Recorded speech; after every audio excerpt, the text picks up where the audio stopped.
Whether we are there or not, ITSP Magazine still gets the best stories. Plenty of conferences and events spark our curiosity and allow us to start conversations with some of the world's brightest minds. In person or virtually, Sean Martin and Marco Ciappelli go on location and sit down with them at the intersection of technology, cybersecurity, and society. Together, we discover what the synergy of these three elements means for the future of humanity.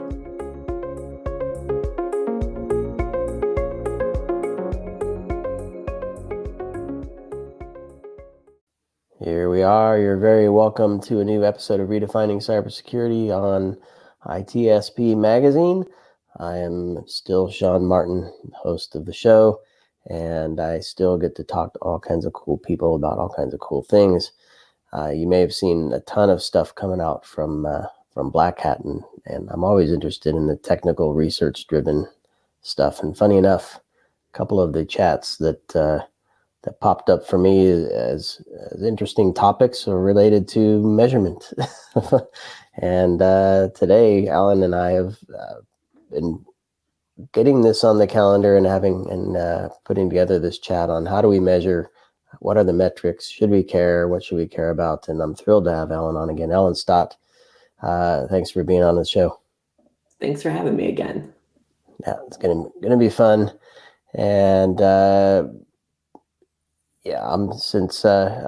I'll just let everybody know again quickly what you're up to, what you can share about your role. Oh yeah, sure. I'm Allyn Stott, and I've been doing information security things for about the last 15 years. And I started my journey into detection and response from the red team side.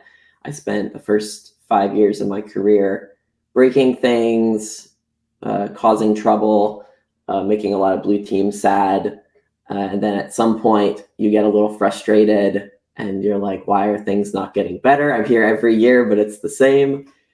So I made that jump over to blue team side of the house and kind of just been there ever since. Started just doing general operations and kind of a little bit of everything, and have gone from being just an engineer, a jack of all trades for InfoSec, and then have slowly narrowed my scope into detection and response. I've done both engineering and senior management roles, and I like to wander between the two. I'm currently in engineering role, and I have a really cool role right now because I'm on a team that we call the technology leadership team. And what's really neat is that I get to work across a lot of different teams and help influence the technical direction that we're going, so that we can not only detect and respond quickly, but then go over to the other teams and figure out, okay, how could we have prevented this? How can we make this better? And so I get to kind of float between all those different teams, and that's a lot of fun for me. I love it. It sounds like fun. And as you were talking, and I was thinking about when I was in quality assurance engineering, which included some security testing, AppSec stuff back in the day. Like you, I was like, I'm finding all these bugs. Can we not figure out how to find them faster, sooner, and do something better in dev? So I became a program manager. I'm like, well, if we just define the product better in the first place, then maybe we won't build bugs into the system. So I became a product manager. And then ultimately I got to work with a bunch of different teams to kind of like you, just kind of make things better all around. Yeah. So really, really cool. So all of that's fun and good. Organizations want to know that it's making a difference. That's right. Right? Are you introducing fewer bugs? Are you fixing them faster? Do you have less? I'm drawing a blank on the word now. Do you not reintroduce the same bug over and over and over again? That's right. So the big answer of the big question of what would you say you do here? Exactly. What's your impact? So let's talk about that in the context of SecOps, right? So detection and response. I don't know how broad you go or how much you want to go in terms of the stuff, because I know this is part of a talk you've done, part of a bigger part of a new talk you've put together. Does it cover network, endpoints, cloud, apps, fraud, privacy? I don't know how big and wide you want to go, but I guess the big question to start is, what is measurement? What are metrics? And I think management cares, but why should we as practitioners care? Yeah. It's funny when I think about metrics, I think about how I kind of landed in the position of needing to care about metrics. And it's not the best way, but it's probably the most honest way, and how a lot of us fall into it. I was in my first management position, and I was asked, "Hey, we need new board of director update for your detection response program. So let's get those by Monday." And you're like, "Okay, great. So what metrics have we used before?" And you take a look, and the team's like, "Well, so the last guy was putting these out. We don't really know where these numbers came. They're probably made up, but you're going to do a lot better, we bet." And yeah. Only up from here. Only up from here. Only up from here. That's right. And so you do what you typically do in these situations, and you Google it, and then you end up just copying metrics from either that or from your last job, and so you end up in this kind of condition where you really don't care about the metrics. You're just trying to get something done. And I think this is especially true in like operational roles, where you really don't have time to do metrics. You're kind of just trying to get them done. You don't think about like why you should care. There's in thinking about metrics, I did a lot of research about like the state of metrics in general, like how metrics are business impacting. And I was reading this paper. I was actually laughing. The last time we talked, I talked about how my first reaction is to go to Google Scholar and look up stuff. But the same situation here. I'm looking up metrics in Google Scholar, and I found this really great paper out of MIT that's called Metrics, You Are What You Measure. And they talk about how the metrics that you choose, the ones that you kind of bring attention to, those help you make decisions and take action. And the metrics you choose will improve. And there's a double-edged sword there, where the ones that you choose could be really great. They might also not be the most important thing, or they might not be things you can control. And their entire argument is that you become what you measure. And so really metrics are the kind of beating drum of, this is what we're doing, this is what we're targeting to get better at. And that's all well and good, but you have a team of engineers that are going to look at that and go, "Okay, great. What can I do to make that better?" And whether that's nothing, maybe there's nothing you can do to make that metric better, or maybe it's something you could make better, but it's not going to actually make things better. You remember that's coming through for me as well as I'm thinking about this, because there are figures that are, I'll say, tech driven, right? Yes. And they're performance related.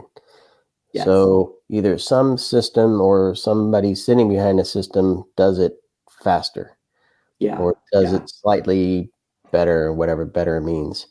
And I feel that, because to your point, we're gonna make decisions, but some of those decisions may force the team to work later, or burn out, or leave something else behind that's really important. And there are connecting measures. So some measures we're not really calculating, like how do you measure burnout? Right. And then how do you measure the impact of a good result in one area that is having impact in another. So I don't know your thoughts on some of that stuff. There's a lot in there, but a really good example, the talk I'm giving at B-Sides Las Vegas is very like example, right? Like it's essentially a collection of all of my mistakes. Here's all the metrics I've used in the past. Here's why all of them are terrible. And I don't think I'm alone in a lot of these because they mostly came from Google searches and previous jobs. But thinking about like even just some of the most obvious incident response metrics, like mean time to recover. A lot of these charts are very typical. You have, where your time is low, and then there's these spikes where, it took longer to recover. And so you look at those and the team's like, all right, great. Like we want to bring down mean time to recover. And then we all look at each other and we're like, well, first of all, that's not just this team. The detection and response team don't have complete influence over mean time to recover. We could do everything perfectly, and mean time to recover may take a really long time, or it could be really short. It really depends. And that's the other piece of it, is that every incident we have is not the same type of incident. Incidents are so dramatically different, and yet we tend to visualize them as just single entities on a timeline. And so when you show a graph of mean time to recover and it's the squigglies of up and down, what story does that tell? Well, it tells you that some incidents take longer than others. Okay, great. And does it tell you like where you can improve and where to get better? Probably not. The example I use is mean time to recover, where the time slowly goes up over the periods of November and December, which is something you see all the time. And it's like, okay, great. What happened here? Well, Thanksgiving and Christmas. That's what happened there. So, do you cancel those? Is that what the takeaway is there? That's right. Yeah. Yeah. No holidays for anybody, and right. no threat actors taking advantage of understanding that people are away during those times. Yeah. That's just changes. In thinking about like those, especially like time metrics and like how, like, do we need to do something? I watched, before I gave this talk, I watched this really great talk by Eric Brandwein from AWS, and he talks about the tension between absolutes and ambiguity in security. And his argument about metrics is that when we look at a metric, it should immediately answer, what do you want from me? What do you want me to do? And a lot of the metrics that we use, especially the ones that are about time to, right? Like an incident response, we're almost obsessed with time metrics. It's all about mean time to analyze, mean time to triage, mean time to recover. And we graph all these and we see them, but they don't tell us what to do. Like where am I supposed to go? And so in thinking about this and then thinking about incident response, one of the, I think, most powerful tools that I'm thinking about more and more incorporating and thinking about how to implement this is this concept of filtering out what you can't reduce right now. So if you have an incident and it's a ransomware incident, for example, and you're like, okay, great, I have this playbook for ransomware. I know this part of the playbook is going to take 2 hours. Well, sure, you can buy new capabilities, you can get tooling, but like right now, it's 2 hours. It's going to take 2 hours. Why include that time, right? Like if you can't improve it, you've done everything to make that better, then filter that out. That way, when you hit the parts of your incident response that you didn't calculate for or did actually take longer than you expected, and there's opportunities for improvement, those will spike on your metrics charts instead of, we know that takes that long. Great. Yeah, that incident will take that long. We can't do anything about it. That way, when you look at it, your metric immediately tells you, hey, by the way, you had an incident in December and remediation was the big spike in it. You had one incident where it was a ransomware incident and it took 9 hours, and the playbooks, we estimate that it should only take like 4 hours. What happened there? Like, what is there room for improvement for that one? And that gives you like a specific incident type, specific playbook that you can actually go to, and an engineer's like, okay, cool. Like I can go look at that problem, like that I can answer to. Let me ask you this, because what you described, entering the role, we need updated metrics. Let me see what we've done previously in terms of reporting. Let's see what data we have in terms of what we're doing now. And that generates something. And so I go back to my example of my change in roles where I said, well, maybe we define the product differently up front so that we know what we want, not just see what we get. Yes. So I'm wondering, have you uncovered anything where you can say, this is what we want to achieve? So maybe it's connected to business continuity or disaster recovery, or so in there is the definition of what we need. And within some boundaries of those requirements, we live, right? And if we pop out of that, then we're in trouble. Or maybe we want to shorten some of that stuff because we're entering a new market or we have a big competitor. I don't know. So your thoughts on kind of defining what you need and working toward that versus here's how we've always done it. How can we squeeze a minute or two off of something that may or may not matter? Yeah. This is the first terrible mistake I've made when making metrics, which is really, it's losing sight of the goal, right? Like these is generally teams that are on call, they're operational, they spend their days triaging alerts and responding to fires. So it's really easy for us to lose sight of the goal. And so we end up describing frontline operational work with the metrics we've been given and passed on, and we don't take the time to think about, hey, what are we actually looking to measure? The example I have around like my first like big mistake here that I think is speaks to like the root and the start of my thought process around thinking about what are we actually trying to measure here? What are the things that we should be measuring? Is to start with, what is the thing that we're measuring today that makes no sense? And one of those today that I see like almost every program I've ever been a part of, we talk about the number of security alerts per month.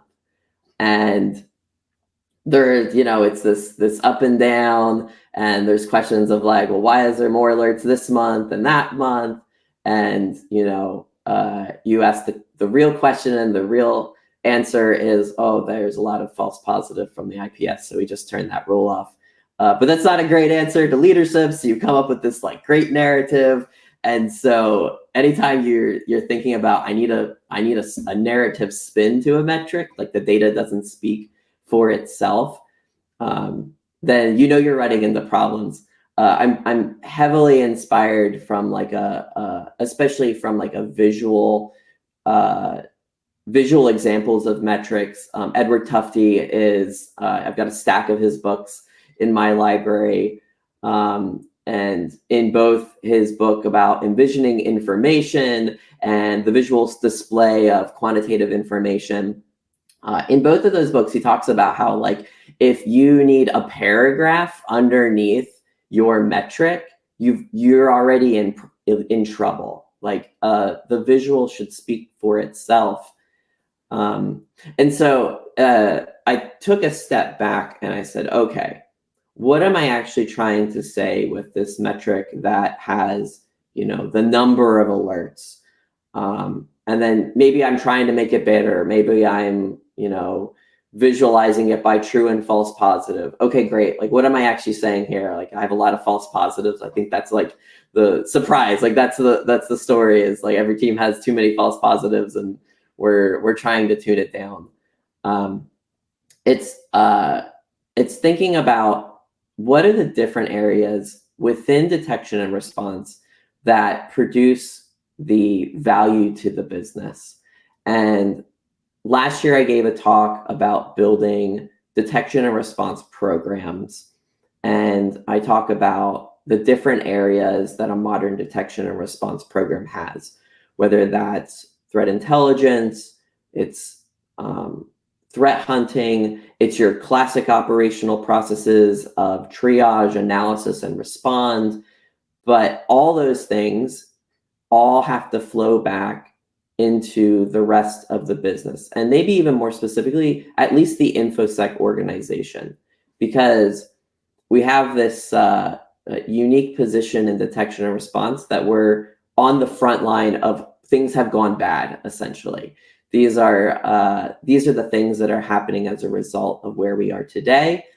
Here's the things that detection and response maybe isn't the best strategy here. I also talk about within metrics that there's lots of times that we're so focused on reducing mean time to respond, mean time to contain, when the reality is that there's only so much we can do from a detection and response strategy. And a lot of times we need to flip it over to the preventative folks. And that's why I really love the position I'm in today, because I can look and see like, hey, what kind of incidents are we happening? What is causing the most problems? And how can other teams jump in here? Because they want to, they're just not always informed about those in a way that tells the story. We show these graphs of like all the alerts that are happening, and they look at it and go, okay, great. What action do you want me to take here? And so thinking about all those different areas, I came up with these five different areas within detection and response that I think tell the story and help inform the rest of the information security organization about how detection and response is doing. I'm terrible with making up cool acronyms. The one I have for this one is SAVER, SAVER, and those are streamlined, where we show how we're streamlining our operations through efficiencies, accuracy, and through automation. And a lot of this is focused on better tooling, better processes. It is really about how are we making it so that we're automating more things and spending more time doing manual tasks that we have to do manually, where you want somebody to look at it. And then the A is for awareness, where we want to share what we've learned about threat intel. There's been so many threat intel teams that I've had the privilege of working with, and I talk to them and I'm like, hey, like what's happening right now? Like, if you were to tell me like 3 things that you're like, we should really be caring about this, what would those be? That in of itself should be on every like core program metric. Hey, we're doing all this threat intel. Here's 3 things that, the rest of the organization should be aware of, and maybe even associate the things that we could actually do today. And then the V being our vigilance, or how prepared are we for those top threats. I could go into like a very long rant about how MITRE ATT&CK has done a lot of really great things for us about like defining what the different types of things we care about are. But from like a metric standpoint, we've maybe taken it too far, where we try to measure across all of MITRE ATT&CK all in one day, trying to test every single technique, when maybe what we only need to do is focus on those things that come from our threat intel and say, hey, these are the most important things today, right now, from a threat intel perspective, that are either happening in incidents right now, or things that we know are very potentially going to happen. And part of this comes down to like, you only have so much time to do metrics. I only have so much time to do metrics. I don't want to try to measure across the entire MITRE ATT&CK framework by next week. That might be a little unrealistic, testing all of those techniques. But I could realistically say, hey, in the next month, we want to know how well would we do against these top attacks that we're seeing from incidents, from our threat intel, and tell the story of where are we in detecting those and responding to those. Before you move on to E and R, let me ask you this, because it's been on my mind, and you touched on the threat intel piece, which, because I saw a post, I don't know, was it Chris Hoff that made the point of we see a lot of these presentations from the big tech companies, the Netflix and the AWS and the Googles and the Microsoft, of how cool their programs are. And that works for them. Maybe not even each other, but certainly not 95% of most organizations that don't have the money and the staffing and the ability to kind of have a threat intel team and all these different organizations within the InfoSec program. So how does maturity change? Because one metric might work for a small team, but then as they mature, make no sense because they have better data and knowledge and a team and processes and stack to support getting different measurements. So I don't know. I'm sorry for inserting between the V and the E here, but how does that picture look from your perspective?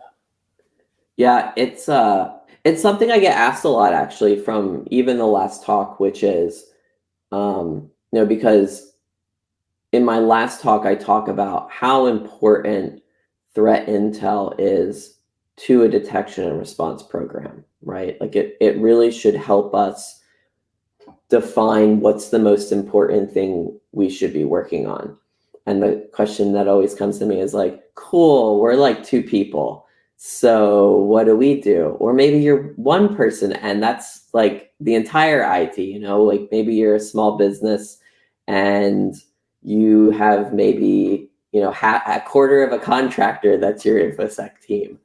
I think that's the reality for a lot of businesses. And in those cases, it's almost more important that you have at least a general idea of what things you care about the most from a threat perspective. Because again, your threat intel is there to help raise awareness, but it's also there to set your scope. And so when you're looking at, what technology investments do I need to make?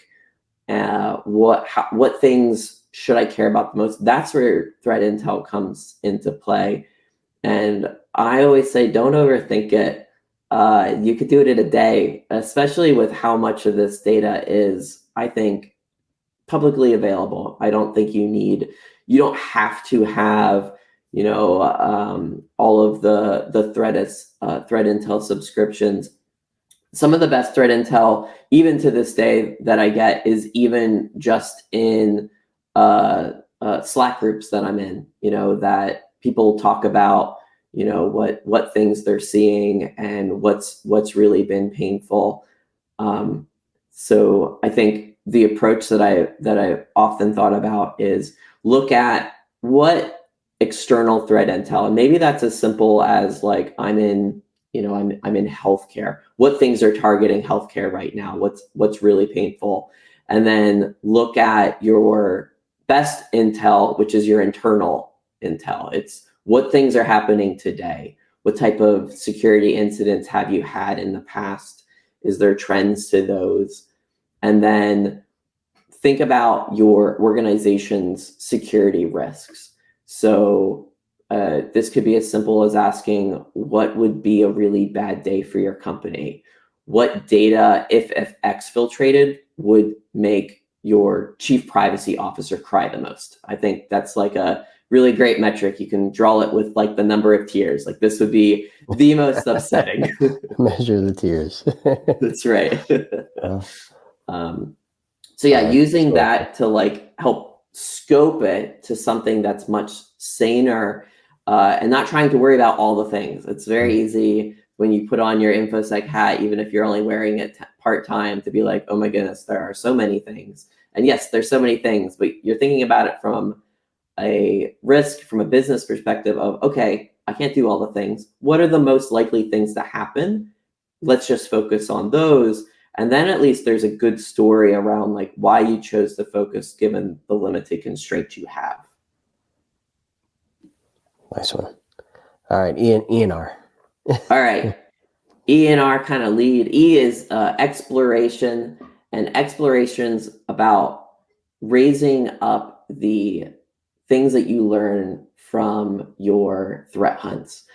What did you learn about, as you learn about new threats, as you learn about your internal incident trends, how is that guiding your threat hunts? And I talk a lot about threat hunting in my last talk. I talk about threat hunting in my new talk. I've been working on a maturity model for detection and response to help teams better measure their maturity. We talk about like, how well are we doing? What are we prepared for? That's something I've been thinking a lot about. And I started with the threat hunting maturity model that I guess it came out 2015. David Bianco, also known as the person that built the pyramid of pain for detection and response. So those are always highlights and useful tools.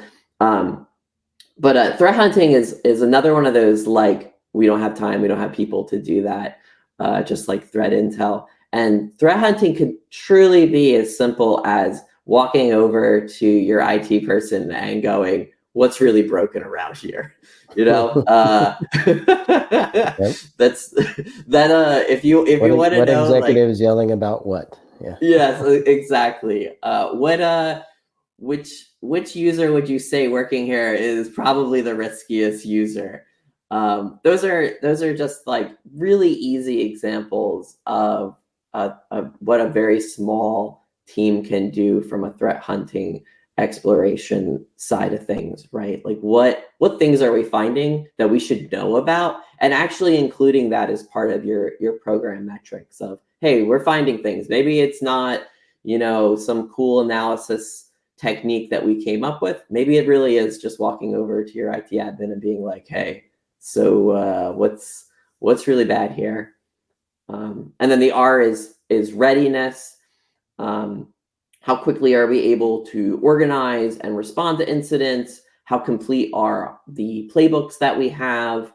And thinking about it not just from the perspective of time, but thinking about it from how much coverage do we have? How many things have we already thought about? From our awareness and from our exploration, how many of those things do we have playbooks for today? Maybe we're not mature enough to measure things down to how many minutes or how many seconds it'll take. Maybe we're more along the lines of, we have at least a playbook for these things. That's at least a good indication that we're somewhat ready to do this. That's a good metric. How many playbooks do we have? That's right.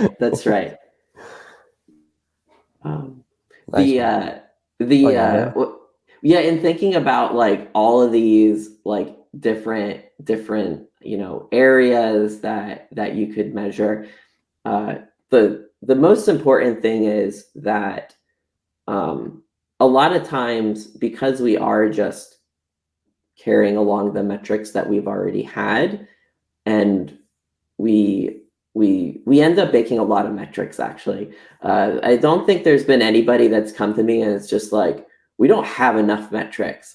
I mean, a lot of times they say we don't have enough good metrics, but usually the conversation is, I get asked to make lots of metrics. My boss is asking for a metric for this. My boss is asking for a metric to that.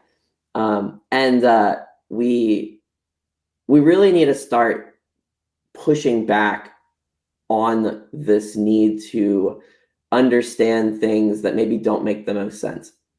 The idea here is that we are telling a story about like what things actually matter. And I think that by using a framework like this, that goal is to talk about what our objective as detection and response is, what value we provide.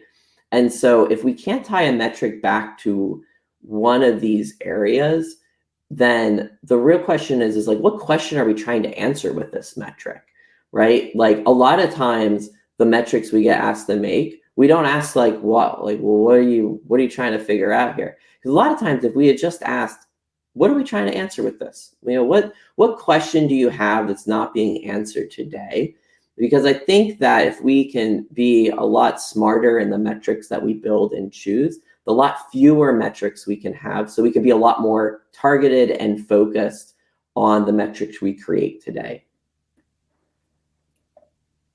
I love it. I love it.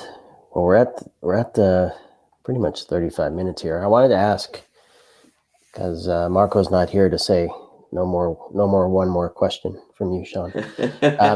So you went through Savor, and is that the framework that you're working on, or is there something beyond that? Yeah, that's the framework. That's a big part of it. There is more beyond it.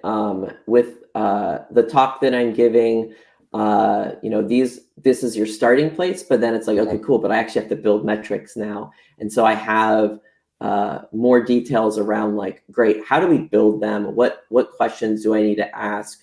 What components make up a good metric?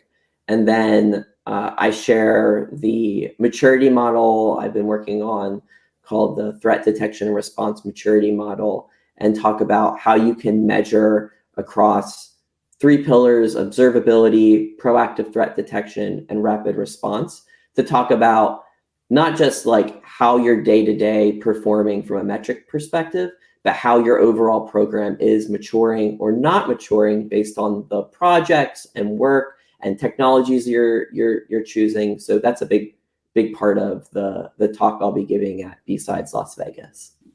Nice one. Well, I'll see if I can't push this up the production schedule so people hear it before B-Sides and all the fun times at Hacker Summer Camp. You'll be a Diana initiative as well, so people. Yeah, if you miss me at B-Sides Las Vegas, I am speaking at Blue Team Con in Chicago the weekend of September 7th. So I'm excited. I haven't been to that one before, but it looks like it's going to be a lot of fun too. Nice. The Windy City will blow some metrics around there. All right. Nice one. Well, Allyn, really cool stuff. Hopefully you'll join me again. I mean, any of those topics, maturity, the deeper dive in the framework, how to build a collection of metrics. I mean, we did a nice overview today, but if you want to come back and talk more about any of those other points, you're always very welcome, my friend.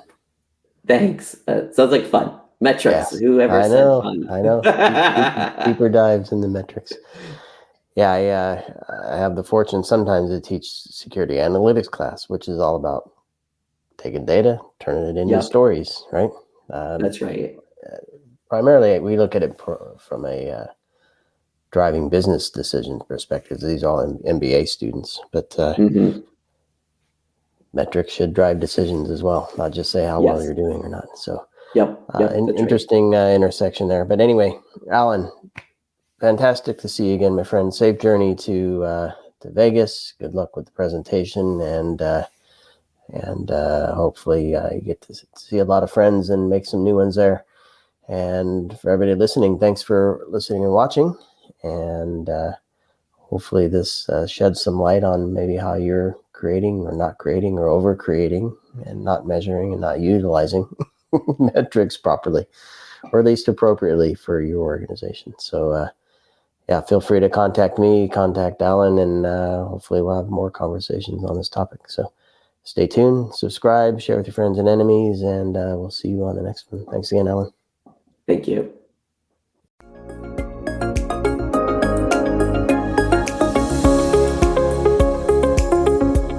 We hope you enjoyed this episode of Sean and Marco's on-location event coverage conversations. Please take a moment to give the show a good rating and leave a comment. Remember to share this podcast with your friends, family, and colleagues. Come back for more conversations and follow Sean Martin and Marco Ciappelli as they continue their journey toward redefining cybersecurity and society.